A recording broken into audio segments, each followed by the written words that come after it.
എല്ലാവർക്കും നമസ്കാരം. ഈ ഒരു ചോദ്യത്തോടെ ഇന്നത്തെ ക്ലാസ് ആരംഭിക്കുകയാണ്. ഇന്ത്യയുടെ തീരദേശ ദൈർഘ്യം കൂടിയോ? 2024 ഇന്ത്യയുടെ തീരദേശങ്ങളെ സംബന്ധിക്കുന്ന വലിയ ഒരു ന്യൂസ് അപ്ഡേറ്റ് വന്നിരുന്നു. അപ്പോൾ അതിൽ തീരദേശത്തിന്റെ ദൈർഘ്യം, ഇന്ത്യയുടെ കോസ്റ്റൽ പ്ലെയിന്റെ ദൈർഘ്യം വർദ്ധിച്ചതായി പുതിയ അപ്ഡേഷനിനകത്ത് നമ്മൾ കാണുകയും ചെയ്തു. നമ്മൾ 2024 വരെ പഠിച്ചുകൊണ്ടിരുന്നത് ഇന്ത്യയുടെ തീരദേശ ദൈർഘ്യം എന്ന് പറയുന്നത് ദ്വീപുകൾ ഉൾപ്പെടെ 7516.60 കിലോമീറ്റർ എന്നായിരുന്നു. എന്നാൽ അതിപ്പോൾ വർദ്ധിച്ച് 11,098.81 കിലോമീറ്റർ എന്ന രീതിയിൽ ഇതിൽ വർധനവുണ്ടായി. തീരദേശത്തിന്റെ ആകെ ആ ഒരു ദൈർഘ്യത്തിൽ വർധനവുണ്ടായി. എന്തുകൊണ്ടാണ് വർധനവുണ്ടായത്? ആർക്കാണ് കൂടുതൽ വർധനവ് സംഭവിച്ചത്? ആരാണ് ഒന്നാം സ്ഥാനത്ത്? ആരാണ് രണ്ടാം സ്ഥാനത്ത്? കേരളം എത്രാം സ്ഥാനത്താണ്? തുടങ്ങിയ കാര്യങ്ങളൊക്കെയാണ് ഇന്നത്തെ നമ്മുടെ ക്ലാസ്സിനകത്ത് നമ്മൾ ചർച്ച ചെയ്യുന്നത്. ഓക്കെ, അപ്പോൾ തീരദേശം ഒന്ന് നിങ്ങൾക്ക് കൃത്യമായിട്ട് കാണാം. നമുക്ക് വളരെ വേഗത്തിൽ തന്നെ നമുക്കിതൊക്കെ അവസാനിപ്പിക്കാം. നോക്കിക്കേ, ഇന്ത്യയുടെ തീരദേശത്തെ പറ്റി നോക്കിക്കഴിഞ്ഞാൽ തീരദേശം തുടങ്ങുന്നത് എവിടെ നിന്നാണ്? റാൻ ഓഫ് കച്ച്, ഗുജറാത്തിലെ റാൻ ഓഫ് കച്ച് എന്നറിയപ്പെടുന്ന പ്രദേശം തൊട്ട് സുന്ദർബൻസ് ഡെൽറ്റ വരെ, അല്ലെ? സുന്ദർബൻസ് ഡെൽറ്റ വരെ ആ ഒരു നീല റിബൺ കൊണ്ട് മാർക്ക് ചെയ്തേക്കുന്ന പ്രദേശമാണ് ഇന്ത്യയുടെ തീരദേശം എന്നറിയപ്പെടുന്നത്, അല്ലേ? അപ്പോൾ തീരദേശത്തിൽ വർധനം ഉണ്ടാവണമെന്നുണ്ടെങ്കിൽ ഒന്നുകിൽ എന്ത് സംഭവിക്കണം? നേരത്തെ കടലില്ലാതിരുന്ന പ്രദേശങ്ങളിലേക്ക് കടൽ കൂടുതൽ കയറണം, അല്ലേ? അല്ലെങ്കിൽ ആ ഭാഗത്തേക്ക് കടൽ തീരം ഉണ്ടാവണം, അങ്ങോട്ടേക്ക് കടൽ എക്സ്ട്രാ അങ്ങോട്ടേക്ക് എത്തണം, അല്ലേ? നമുക്കറിയാം, ദ്വീപുകൾക്ക് ചുറ്റും കടലാണ്. അപ്പോൾ അത് നമ്മൾ തീരദേശമായിട്ട് കണക്കാക്കും. അപ്പോൾ ഇതേപോലെ പുതുതായിട്ട് എന്തെങ്കിലുമൊക്കെ ദ്വീപുകൾ ബംഗാൾ ഉൾക്കടലിലോ അറബിക്കടലിലോ, അതായത് ഇന്ത്യയുടെ ടെറിട്ടറിക്കകത്തുള്ള പ്രദേശത്തെ കടലിനകത്ത് കൂടുതലായിട്ട് ഏതെങ്കിലും ദ്വീപുകൾ വല്ലതും പുതുതായിട്ട് വന്നോ, അല്ലെങ്കിൽ പുതുതായി നിർമ്മിക്കപ്പെട്ടോ, അല്ലെങ്കിൽ കടലിനടിയിൽ നടക്കുന്ന എന്തെങ്കിലുമൊക്കെ ആന്തരിക പ്രവർത്തനങ്ങൾ വഴി പുതിയ ദ്വീപുകൾ ഉരുത്തിരിഞ്ഞ് വന്നോ, അല്ലെങ്കിൽ നമ്മൾ എന്തെങ്കിലും ആർട്ടിഫിഷ്യൽ ആയിട്ടുള്ള ഐലൻഡ്സുകൾ നിർമ്മിച്ചോ, ഇങ്ങനെയൊക്കെയുള്ള സാഹചര്യങ്ങളിലാണ് തീരദേശത്തിന് ദൈർഘ്യം ഉണ്ടാവുന്നത്. എന്നാൽ ഇവിടെ ഇതൊന്നും സംഭവിക്കാതെ നോർമലായിട്ട് നേരത്തെ ഉണ്ടായിരുന്ന കടൽ, ആ ഒരു ഭാഗത്ത് തന്നെ ഇപ്പോഴും കടലുള്ളൂ. നേരത്തെ ഉണ്ടായിരുന്ന ദ്വീപുകൾ തന്നെ നമുക്ക് നിലവിലുള്ളൂ. പക്ഷേ ഒരു ചെറിയ വ്യത്യാസമുണ്ട്. എന്താണ്? നമ്മുടെ ഒരു കാൽക്കുലേഷനിൽ ചേഞ്ച് സംഭവിച്ചു. അതുകൊണ്ടാണ് തീരദേശത്തിന്റെ വർധനം ഉണ്ടായത്. അല്ലാതെ ദ്വീപുകളിലോ ഈ പറഞ്ഞ നേരത്തെ കടലുണ്ടായിരുന്ന പ്രദേശങ്ങളിൽ എന്തെങ്കിലും പുതുതായിട്ട് കടൽ വന്നതോ അല്ലെങ്കിൽ അവിടെ ഉണ്ടായ വർധനവോ ഒന്നുമല്ല ഈ തീരദേശത്തിന്റെ വർധനവയ്ക്ക് കാരണമായത്. നമ്മുടെ റീകാൽക്കുലേഷൻ ആണ് വർധനവിന് കാരണമായത്. നമ്മൾ കുറച്ചും കൂടെ ആക്യുറേറ്റ് ആയിട്ടുള്ള, പ്രിസൈസ് ആയിട്ടുള്ള ഒരു കാൽക്കുലേഷനിലേക്ക് നമ്മൾ എത്തപ്പെട്ടു. 1970 ആദ്യമായിട്ട് ഇന്ത്യയുടെ തീരദേശ ദൈർഘ്യത്തിന്റെ സർവേ നടക്കുന്നത്, അല്ലെങ്കിൽ തീരദേശ ദൈർഘ്യത്തിന്റെ അളവുമായി ബന്ധപ്പെട്ട അത് എത്രമാത്രം ഉണ്ട് എന്നുള്ളതിനെ പറ്റിയുള്ള സർവേ നടക്കുന്ന 1970. 1970 റിപ്പോർട്ട് പ്രകാരമാണ് നമ്മൾ ഇങ്ങനെ പഠിക്കുന്നത്. 7516.60 കിലോമീറ്റർ ആണ് നമ്മുടെ തീരദേശ ദൈർഘ്യം എന്നുള്ളത്. നമുക്ക് ഈ ഒരു ഫിഗർ കിട്ടുന്നത്, ഈ ഒരു ഡേറ്റ കിട്ടുന്നത് 1970. ഓക്കെ, ഇനി 70 സാങ്കേതിക വിദ്യകളാണ് അന്ന് നമ്മൾ ഈ സർവേകൾക്ക് വേണ്ടി ഉപയോഗിച്ചത്. അന്ന് നമുക്ക് ലഭ്യമായിരുന്ന മാപ്പുകൾ, അന്നത്തെ സ്കെയിലുള്ള മാപ്പുകളാണ് നമ്മൾ ഉപയോഗിച്ചുകൊണ്ടിരുന്നത്. അന്ന് ഈ പറഞ്ഞ പോലെ സാറ്റലൈറ്റുകളുടെ സഹായം നമുക്കില്ലായിരുന്നു. നമുക്കറിയാം, നമ്മൾ റിമോട്ട് സെൻസിങ് സാറ്റലൈറ്റുകളൊക്കെ വിക്ഷേപിക്കുന്നത് 70കളുടെ അവസാനത്തിലാണ്.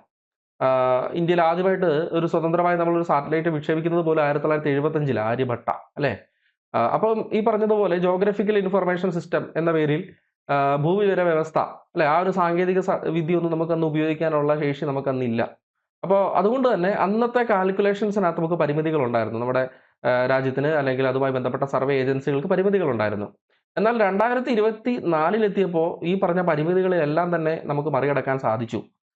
സാങ്കേതികമായിട്ട്, പ്രത്യേകിച്ച് ഈ പറഞ്ഞ വിവര സാങ്കേതിക മേഖലയിൽ, സാറ്റലൈറ്റുകളുമായി ബന്ധപ്പെട്ട വിക്ഷേപണ മേഖലയിലൊക്കെ ഇന്ത്യ അതിൻ്റെ ഏറ്റവും പ്രധാനപ്പെട്ട ഉന്നതികളിൽ എത്താനായിട്ട് സാധിച്ചിട്ടുണ്ട്. ലോക രാജ്യങ്ങൾക്ക് മുമ്പിൽ നമുക്കൊരു ഉയർന്ന സ്ഥാനം ഇതിനകത്തെല്ലാം ലഭിച്ചിട്ടുണ്ട്.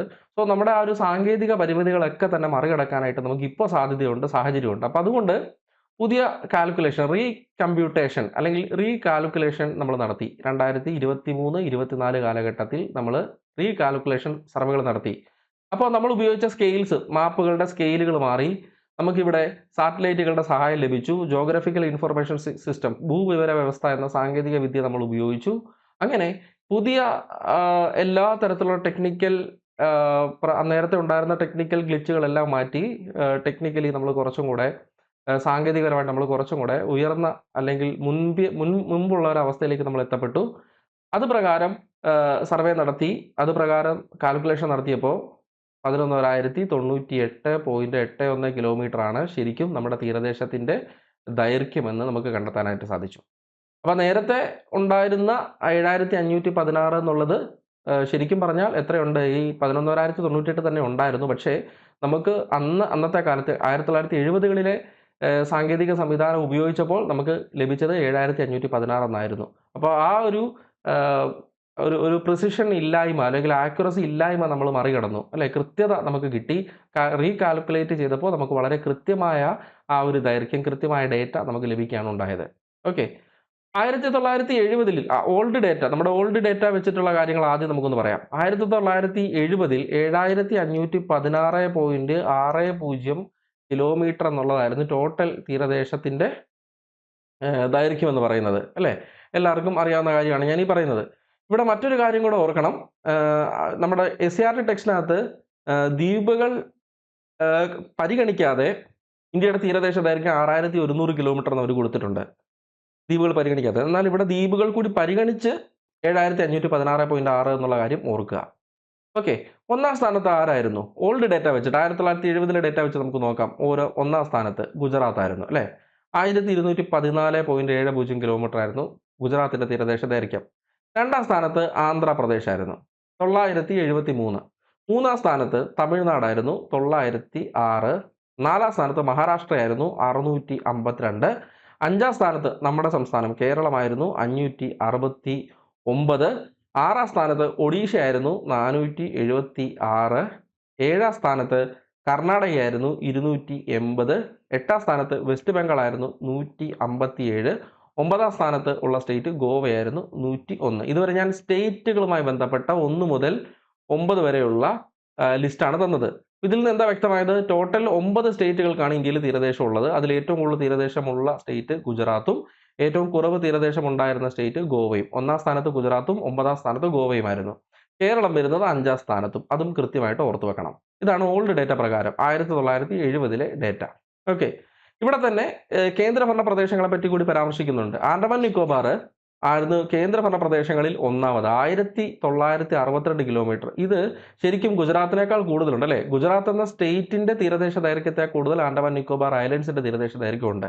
അപ്പൊ സ്റ്റേറ്റും അതുപോലെ തന്നെ നമ്മുടെ കേന്ദ്രഭരണ പ്രദേശങ്ങൾ, ദ്വീപുകൾ ഉൾപ്പെടെ എല്ലാം കൂടെ പരിഗണിച്ചാൽ 1962 കിലോമീറ്റർ കേട്ടോ. ആർക്കാണ് ഒന്നാം സ്ഥാനം? ആർക്കാണ്? ആൻഡമാൻ നിക്കോബാർ ഐലൻഡ്സിനാണ്. ഇനി കേന്ദ്രഭരണ പ്രദേശങ്ങൾ എടുത്തു കഴിഞ്ഞാൽ രണ്ടാം സ്ഥാനത്ത്, കേന്ദ്രഭരണ പ്രദേശങ്ങൾ എടുത്തു കഴിഞ്ഞാൽ രണ്ടാം സ്ഥാനത്ത് വരുന്നത് ലക്ഷദ്വീപാണ്. ഇതൊരു ദ്വീപാണെന്ന് ഓർക്കും. ഇവർ രണ്ടുപേരും ദ്വീപുകളാണ്. കേന്ദ്രഭരണ പ്രദേശങ്ങളിൽ തന്നെ രണ്ടുപേര് ദ്വീപുകളാണ്. ഇനി മൂന്നാം സ്ഥാനത്ത് വരുന്നത്, കേന്ദ്രഭരണ പ്രദേശങ്ങളിൽ മൂന്നാം സ്ഥാനത്ത് വരുന്നത് പുതുച്ചേരിയാണ്. പുതുച്ചേരി ദ്വീപല്ല, ഓർക്കുക. തീരദേശത്തോട് ചേർന്ന് തന്നെ കിടക്കുന്ന കരഭാഗമാണ് പോണ്ടിച്ചേരി. കാരക്കൽ, യാനം, മാഹി എല്ലാം കൂടെ ചേരുന്നതാണ് പോണ്ടിച്ചേരി മൂന്നാം സ്ഥാനത്ത്. നാലാം സ്ഥാനത്ത് ഇതും ദ്വീപല്ല, ദാമൻ ആൻഡ് ദിയു കേട്ടോ, ദാമൻ ആൻഡ് ദിയു. അപ്പോൾ കേന്ദ്രഭരണ പ്രദേശങ്ങളിൽ 10 തൊട്ട് 13 വരെ നിങ്ങൾ നോക്കിക്കേ. കേന്ദ്രഭരണ പ്രദേശങ്ങളിൽ ഒന്നാം സ്ഥാനത്തുള്ളത് ആൻഡമാൻ നിക്കോബാർ എന്ന ദ്വീപും, രണ്ടാം സ്ഥാനത്ത് ലക്ഷദ്വീപ് എന്ന ദ്വീപും, മൂന്നാം സ്ഥാനത്ത് പോണ്ടിച്ചേരി എന്ന കരയോട് ചേർന്ന് കിടക്കുന്ന, തീരദേശത്തോട് ചേർന്ന് കിടക്കുന്ന പ്രദേശവും, നാലാം സ്ഥാനത്ത് ദാമൻ ആൻഡ് ദിയുമായിരുന്നു. ഓക്കെ. 2024 പുതിയ ഡേറ്റ വരുന്നു. The recalculation was conducted under the Ministry of Home Affairs. ആഭ്യന്തര മന്ത്രാലയത്തിന്റെ അണ്ടറിലാണ് ഈ ഒരു റീകാൽക്കുലേഷൻ നടന്നത്. ഗൈഡഡ് ബൈ, ആരാണ് ഗൈഡ് ചെയ്തത്? National maritime security coordinator. അങ്ങനെ പുതിയ ലിസ്റ്റ് നമുക്ക് കിട്ടി. ടോട്ടൽ ലെങ്ത് കിട്ടി, കോസ്റ്റ് ലൈനിന്റെ ടോട്ടൽ ലെങ്ത് റീകാൽക്കുലേഷന് ശേഷമുള്ള നമുക്ക് കിട്ടി. എത്രയാണ്? 11,098.81, 11,098.81 കിലോമീറ്റർ. ആരാണ് ഒന്നാം സ്ഥാനത്ത്? മാറ്റമില്ലാതെ തന്നെ സ്റ്റേറ്റുകളിൽ ഒന്നാം സ്ഥാനത്ത് ഗുജറാത്ത് തന്നെ. ആദ്യം നമുക്ക് സ്റ്റേറ്റ്സ് നോക്കാം, അത് കഴിഞ്ഞ് കേന്ദ്രഭരണ പ്രദേശം ഉൾപ്പെടെ, ദ്വീപുകൾ ഉൾപ്പെടെ കേന്ദ്രഭരണ പ്രദേശങ്ങൾ നമുക്ക് നോക്കാം.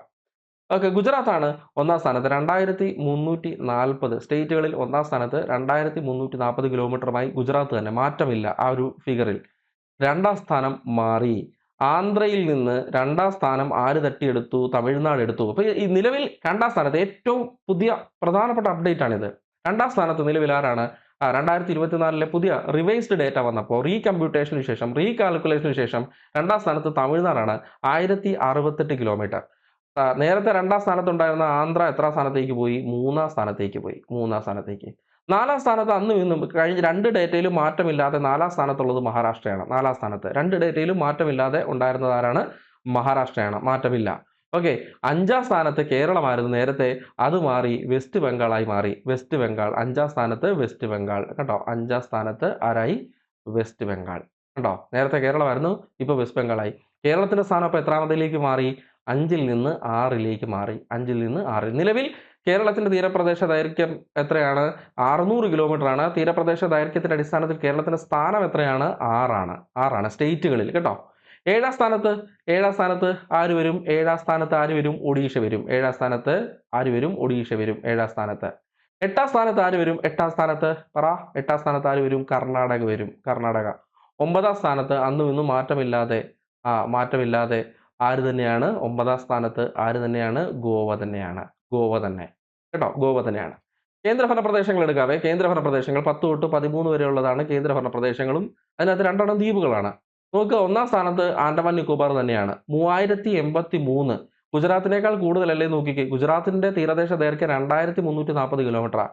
ഇവിടെ ആൻഡമാൻ നിക്കോബാറിന്റെ 3083. സ്റ്റേറ്റ്സും കേന്ദ്രഭരണ പ്രദേശങ്ങളും ദ്വീപുകളും എല്ലാം കൂടെ പരിഗണിച്ചാൽ 1ാം സ്ഥാനത്ത് ആൻഡമാൻ നിക്കോബാർ തന്നെയാണ്. സ്റ്റേറ്റുകൾ മാത്രം നോക്കുമ്പോഴാണ് ഗുജറാത്ത് 1ാമത് വരത്തുള്ളൂ. 2ാം സ്ഥാനത്ത്, കഴിഞ്ഞ ലിസ്റ്റിൽ 2ാം സ്ഥാനത്ത് ലക്ഷദ്വീപാണ്. ഇവർ രണ്ടുപേരും ദ്വീപുകളാണ്. കേന്ദ്രഭരണ പ്രദേശങ്ങളിൽ തന്നെ ദ്വീപുകളാണ്. ഇവർക്ക് 4 പേർക്കുമാണ്. പോണ്ടിച്ചേരിക്കും ദാമൻ ആൻഡ് ദിയുവിനും ലക്ഷദ്വീപിനും ആൻഡമാൻ നിക്കോബാറിനുമാണ് നമുക്ക് തീരദേശങ്ങളുള്ളത്. കേന്ദ്രഭരണ പ്രദേശങ്ങളിൽ തീരദേശങ്ങളുള്ളത് 4 പേർക്കാണ്. ഓക്കെ, തീരദേശങ്ങളുള്ളത് 4 പേർക്കാണ്. സ്റ്റേറ്റുകളിൽ തീരദേശമുള്ളത് 9 പേർക്കാണ്. ഈ 4 പേരിൽ 2 പേര് ദ്വീപുകളാണ് കേട്ടോ. ഈ 4ൽ ആരാണ്? 4 കേന്ദ്രഭരണ പ്രദേശങ്ങളിൽ 2 പേര് ദ്വീപുകളാണ്. അവർ തന്നെയാണ് 1, 2 സ്ഥാനത്ത്. 3ാം സ്ഥാനത്ത് നേരത്തെ 4ാമതുണ്ടായിരുന്ന ദാമൻ ആൻഡ് ദിയു ആയി അല്ലെ. നേരത്തെ 4ാമതല്ലായിരുന്നു. നോക്കി, ദാമൻ ആൻഡ് ദിയു 4ാമതായിരുന്നു. ഇപ്പൊ നോക്കിക്കേ, അവർ 3ാമത് വന്നു. ഏറ്റവും കുറവ് 4ാം സ്ഥാനത്തേക്ക് ആര് മാറ്റപ്പെട്ടു? പോണ്ടിച്ചേരി മാറ്റപ്പെട്ടു. പുതുച്ചേരി മാറ്റപ്പെട്ടു. ക്ലിയർ അല്ലേ? അപ്പൊ ഇതാണ് ഇതിനകത്ത് പ്രധാന മാറ്റം എന്തൊക്കെയാണ് എന്ന് ചോദിച്ചാൽ നിങ്ങൾ എന്ത് പറയും? പ്രധാനപ്പെട്ട മാറ്റം സംഭവിച്ചത് എന്തൊക്കെയാണ്?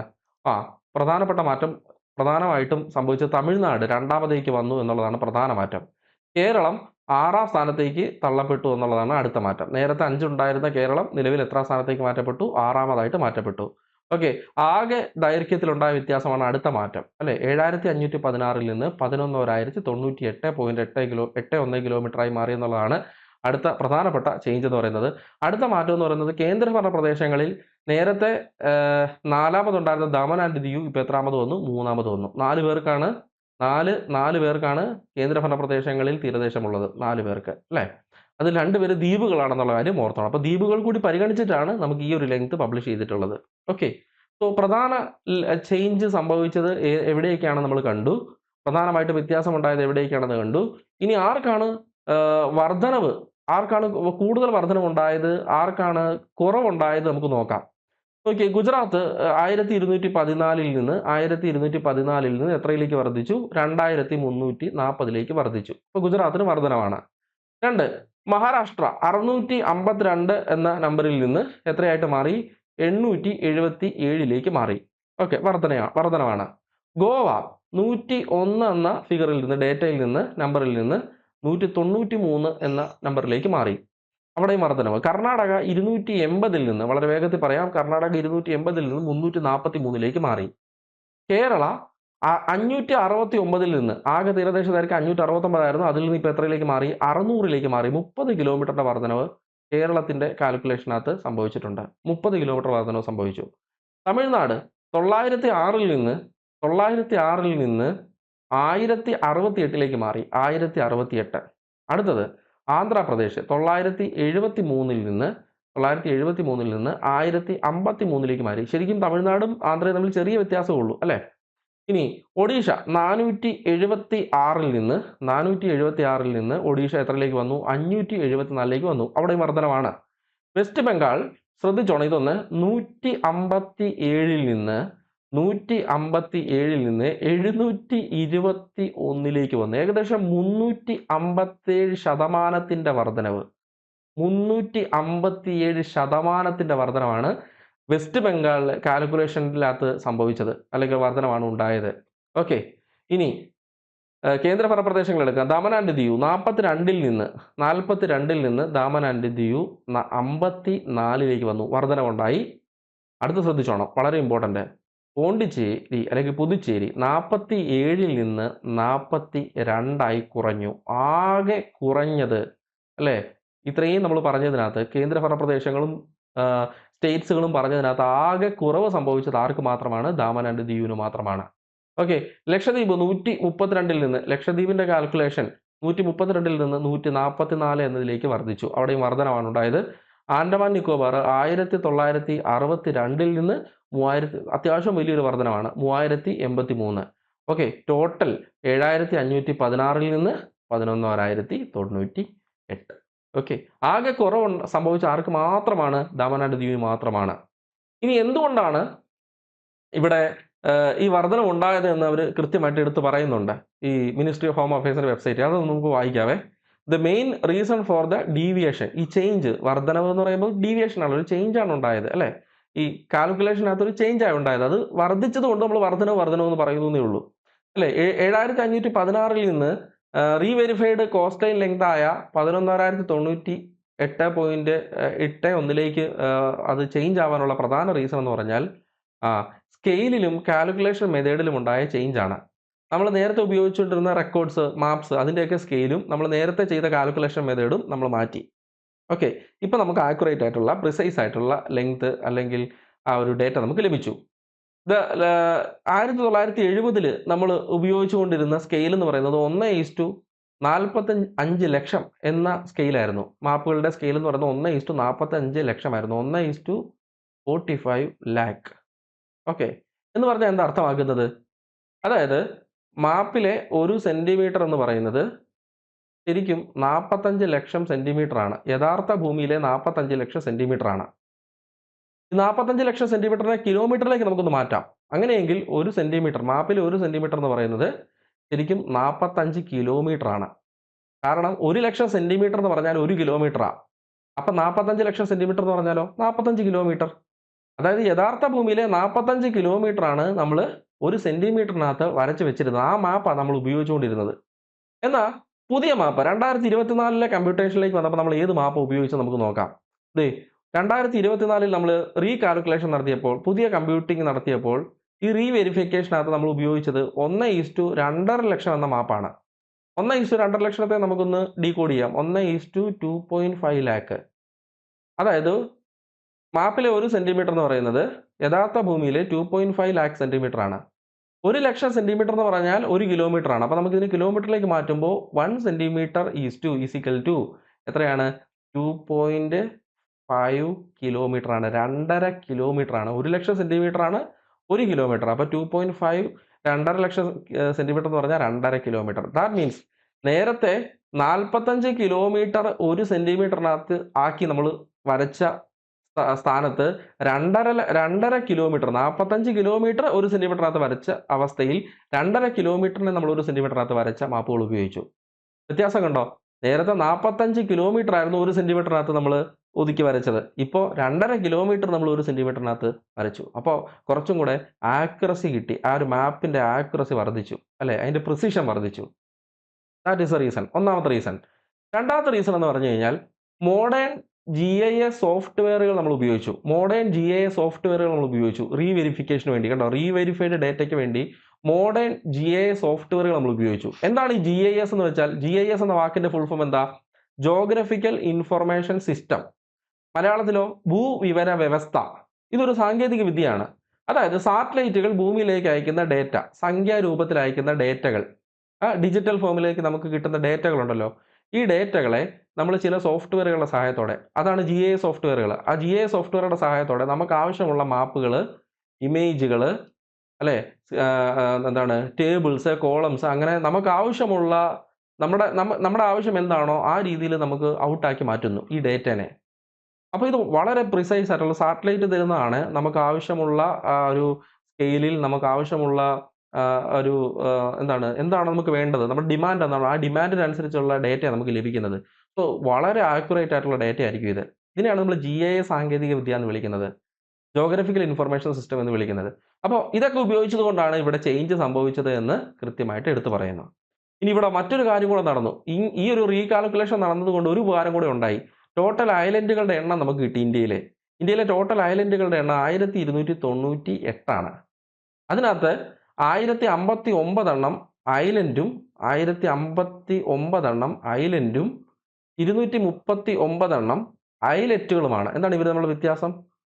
Okay, total 1298 island, offshore island അല്ലെങ്കിൽ ഐലറ്റ് ഉണ്ടെന്ന് പറയുന്നത്. അതിനകത്ത് 1059 ഐലൻഡ്, വലിയ ദ്വീപുകളാണ് ഐലൻഡ് എന്ന് വിളിക്കുന്നത്. 239 ഐലറ്റുകൾ, ചെറിയ ദ്വീപുകൾ. അത്രേ ഉള്ളൂ വ്യത്യാസം, അല്ലേ?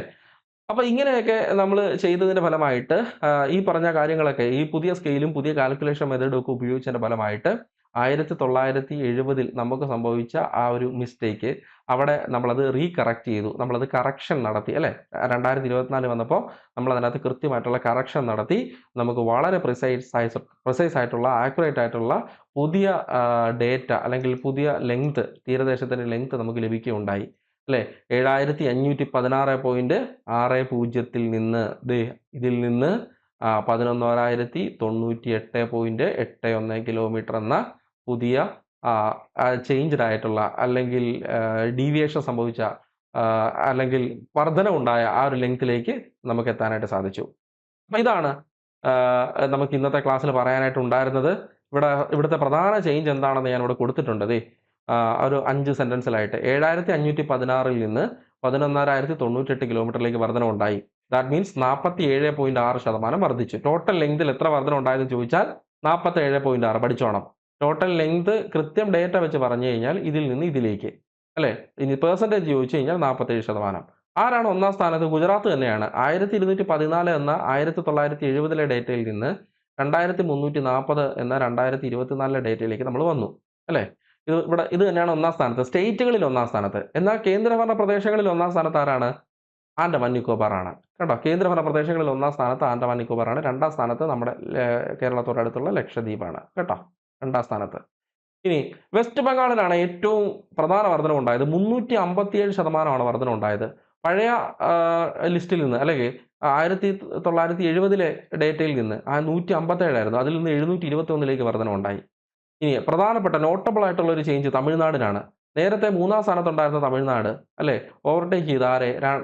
ആന്ധ്രാപ്രദേശിനെ ഓവർടേക്ക് ചെയ്ത് 2-ാം സ്ഥാനത്തേക്ക് വന്നു. ചോദ്യമായിട്ട് വരാം, അടുത്ത ചോദ്യം. ഏറ്റവും കുറവ് സംഭവിച്ചത്, അല്ലെങ്കിൽ കുറവ് സംഭവിച്ച ആകെ കുറവ് എന്ന് പറയാം, അല്ലേ? ആകെ കുറവ് സംഭവിച്ചത് ഒരാൾക്ക് മാത്രമാണ്, പുതുച്ചേരിക്ക്. 4.9 കിലോമീറ്ററിൻ്റെ കുറവ് അവർക്ക് സംഭവിച്ചു. ഓക്കെ, ചെറിയ വർധനവ് നമ്മുടെ സ്റ്റേറ്റിനെ പറ്റിയും കൂടെ നമുക്ക് പറയണമല്ലോ. ചെറിയ വർധനവ് നമുക്കുണ്ടായി. 30 കിലോമീറ്ററിൻ്റെ വർധനവ്, അല്ലെങ്കിൽ ടോട്ടൽ 5%, 5% വർധനവ് കേരളത്തിന് ഉണ്ടായി എന്ന് വേണമെങ്കിൽ പറയാം. അപ്പോൾ ഇത് 5 ചോദ്യങ്ങളാണ്. നമ്മൾ ഇന്ന് പഠിച്ച പാഠഭാഗവുമായി ബന്ധപ്പെട്ട 5-6 ചോദ്യങ്ങൾ നമ്മളിവിടെ പഠിച്ചു. ഒന്നാമത്തെ ചോദ്യം, ടോട്ടൽ കോസ്റ്റ് ലൈൻ്റെ വർധനവ് എത്ര? അത് എത്ര? രണ്ടാമത്തെ ചോദ്യം, എത്ര പെർസെൻറ്റേജ് ആണ് വർദ്ധിച്ചത്? മൂന്നാമത്തെ ചോദ്യം, 1-ാം സ്ഥാനം ആരാണ്? ഓക്കെ, നാലാമത്തെ ചോദ്യം, 2-ാം സ്ഥാനം ആരാണ്? തമിഴ്നാട്. ഇനി 5-ാമത്തെ ചോദ്യം, 3-ാം സ്ഥാനം ആരാണ്? ആന്ധ്രാപ്രദേശ്. 6-ാമത്തെ ചോദ്യം, പെർസെൻറ്റേജ് വൈസ് ഏറ്റവും വർധന ഉണ്ടായത് ആർക്കാണ്? വെസ്റ്റ് ബംഗാൾ. 7-ാമത്തെ ചോദ്യം, ആകെ കുറവ് സംഭവിച്ചത് ആർക്കാണ്? പുതുച്ചേരി. 8-ാമത്തെ ചോദ്യം, കേരളത്തിൻ്റെ വർധനവ് എത്ര കിലോമീറ്റർ ആണ്? 30 കിലോമീറ്റർ. 9-ാമത്തെ ചോദ്യം, അത് എത്ര ശതമാനമാണ്? 5%. 10-ാമത്തെ ചോദ്യം, കേന്ദ്രഭരണ പ്രദേശങ്ങൾ എടുത്തു കഴിഞ്ഞാൽ 1-ാം സ്ഥാനത്ത് വന്നത് ആരാണ്? ആൻഡമാൻ നിക്കോബാർ. 10-ാമത്തെ ചോദ്യം. ഇനി 11-ാമത്തെ ചോദ്യം, കേന്ദ്രഭരണ പ്രദേശങ്ങളും സ്റ്റേറ്റുകളും എല്ലാം കമ്പയർ ചെയ്ത് കഴിഞ്ഞാൽ 1-ാം സ്ഥാനത്ത് ആരാണ്? ആൻഡമാൻ നിക്കോബാർ തന്നെ. ക്ലിയർ? ഇത്രയുമാണ്. ഏകദേശം 11 ചോദ്യങ്ങൾ കൂടെ ഞാൻ ക്ലാസ്സിൻ്റെ അവസാനം പറഞ്ഞു തന്നു. അപ്പോൾ ഈ ഇന്നത്തെ ക്ലാസ്സിൽ നമുക്ക് പറയാനായിട്ടുണ്ടായിരുന്നത് ഇതായിരുന്നു. തീരദേശങ്ങളുടെ ദൈർഘ്യം, അല്ലെങ്കിൽ തീരദേശങ്ങളുമായി ബന്ധപ്പെട്ട ഒരു പ്രധാനപ്പെട്ട നോട്ടബിൾ ആയിട്ടുള്ള ഒരു അപ്ഡേറ്റ്, കേട്ടോ. അതാണ് ഇന്നത്തെ ക്ലാസ്സിൽ പറഞ്ഞു തന്നത്. അപ്പോൾ കൃത്യമായിട്ട് എല്ലാവരും പറഞ്ഞ കാര്യങ്ങളിൽ വ്യക്തത വന്നു എന്ന് വിചാരിക്കുന്നു. ഇന്ത്യയുടെ തീരദേശം എന്ന് പറയുന്നത് കടലിനോട് ചേർന്ന് കിടക്കുന്ന പ്രദേശമാണ്. തീരദേശത്തെ എവിടെ തൊട്ട് എവിടം വരെ എന്നാണ് പറയുന്നത്? റാൻ ഓഫ് കച്ച്, ഗുജറാത്തിലെ ഗൾഫ് ഓഫ് കച്ച് അല്ല, റാൻ ഓഫ് കച്ച്, കേട്ടോ, മറക്കരുത്. റാൻ ഓഫ് കച്ചും ഗൾഫ് ഓഫ് കച്ചും രണ്ടും രണ്ടാണ്. ഇതാണ് റാൻ ഓഫ് കച്ച്, ഈ ചതുപ്പ് മേഖല ഗുജറാത്തിലെ. ഈ കടൽ കണ്ടോ? ഈ റാൻ ഓഫ് കച്ചിൻ്റെ ആ ഒരു ഭാഗത്തേക്ക് കയറി കിടക്കുന്ന ആ കടൽ, അതാണ് ഗൾഫ് ഓഫ് കച്ച്. മാറിപ്പോകരുത്. റാൻ ഓഫ് കച്ചും ഗൾഫ് ഓഫ് കച്ചും മാറിപ്പോകരുത്. റാൻ ഓഫ് കച്ച് ഒരു ചതുപ്പാണ്, ലവണ മരുഭൂമി പോലെ കാണപ്പെടുന്ന പ്രദേശമാണ്. അവിടെയാണ് ലൂണി നദി വന്ന് പതിക്കുന്നത്, കേട്ടോ. ഈ റാൻ ഓഫ് കച്ച് തൊട്ട് കന്യാകുമാരി വരെ അറബിക്കടലിനും പശ്ചിമഘട്ടത്തിനും ഇടയ്ക്കുള്ള ഈ ഒരു ചെറിയ പ്രദേശമാണ്, ലാൻഡ് ഏരിയ ആണ് പടിഞ്ഞാറൻ തീരം, വെസ്റ്റേൺ കോസ്റ്റൽ പ്ലെയിൻ. ഓക്കെ, അതുപോലെ തന്നെ കന്യാകുമാരി തൊട്ട് ഇവിടെ സുന്ദർബൻസ് ഡെൽറ്റ വരെ, കന്യാകുമാരി തൊട്ട് സുന്ദർബൻസ് ഡെൽറ്റ വരെയുള്ള പൂർവ്വഘട്ടത്തിനും ബംഗാൾ ഉൾക്കടലിനും ഇടയ്ക്കുള്ള ഈ ഒരു ലാൻഡ് പോർഷനാണ് ഈസ്റ്റേൺ കോസ്റ്റൽ പ്ലെയിൻ, മറക്കരുത്.